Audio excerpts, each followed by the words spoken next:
গাজায় যুদ্ধবিরতির দ্বিতীয় ধাপ নিয়ে মিশরের কায়রোতে আলোচনা শুরু হলেও তা কার্যকর নিয়ে শুরু হয়েছে ধোঁয়াশা।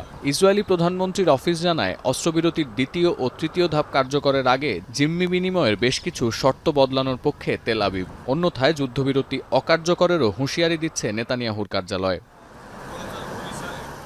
শনিবার অস্ত্রবিরতির প্রথম ধাপ আনুষ্ঠানিকভাবে শেষ হলেও এখনও একে অপরের বিরুদ্ধে শর্তভঙ্গের অভিযোগ তুলে যাচ্ছে Hamas O Israel.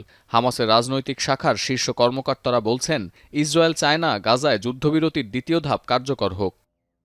About the second phase on day 16 of the first phase, until now the Israelis are refusing to engage in the negotiations of the second phase.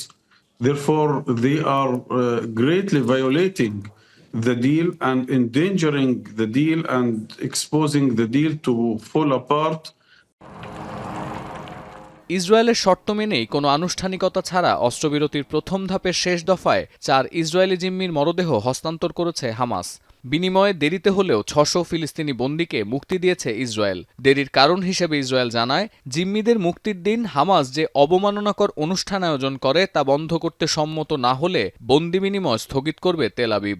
অথচ এখনও পর্যন্ত ইসরায়েলের বিরুদ্ধে যুদ্ধবিরতি ভঙ্গের ৩৫০টির বেশি অভিযোগ হাজির করেছে গাজার মিডিয়া অফিস, যদিও তা মানতে নারাজ বেনিয়ামিন নেতানিয়াহু। এছাড়া ইসরায়েলের মিত্রদেশ যুক্তরাষ্ট্র বারবার যুদ্ধবিরতির এই প্রথম ধাপ দীর্ঘায়িত করার প্রস্তাব দিয়ে আসছে। এ প্রস্তাব বাস্তবায়িত না হলেও বিশ্লেষকরা বলছেন, এ পরিকল্পনা থেকে বোঝা যায় অস্ত্রবিরতির দ্বিতীয় ধাপ কার্যকরের বিষয়ে ইসরায়েল ও যুক্তরাষ্ট্রের অনীহা আছে। এমনকি ইসরায়েলের গতিবিধি পর্যালোচনা করে আন্তর্জাতিক বিশ্লেষকরা বলছেন, নেতানিয়াহু যে পরিকল্পনা নিয়ে পশ্চিম তীরে অভিযান জোরদার করছেন, গাজা মিশর সীমান্ত থেকে সেনা প্রত্যাহারে অনীহা দেখাচ্ছেন, তা থেকে এটি স্পষ্ট তেল আবিব মধ্যপ্রাচ্যে শান্তি ফিরিয়ে আনার পক্ষে না।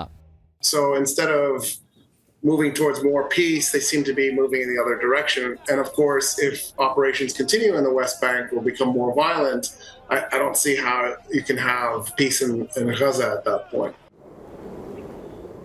পাশাপাশি ডানপন্থী ইসরায়েলিরাও ফিলিস্তিনি বন্দীদের মুক্তি দেয়াকে ভালো চোখে দেখছেন না। এমনকি অস্ত্রবিরতির প্রথম ধাপ কার্যকরের পর দেশটির তৎকালীন ন্যাশনাল সিকিউরিটি মিনিস্টার বেন গ্যাভির পদত্যাগও করেন। দেশটির গণমাধ্যমের দাবি, ডানপন্থী ইসরায়েলিরা মনে করেন সাময়িক যুদ্ধবিরতি গাজা যুদ্ধের অবসান ঘটাতে পারবে না। সতীর্থ কর্মকার, এখন বিশ্ব। সানবিট সব দিবে সামাল। সানবিট ম্যাজিক প্রেস ডিশওয়াশিং এর মাথা ঘোরানো সলিউশন।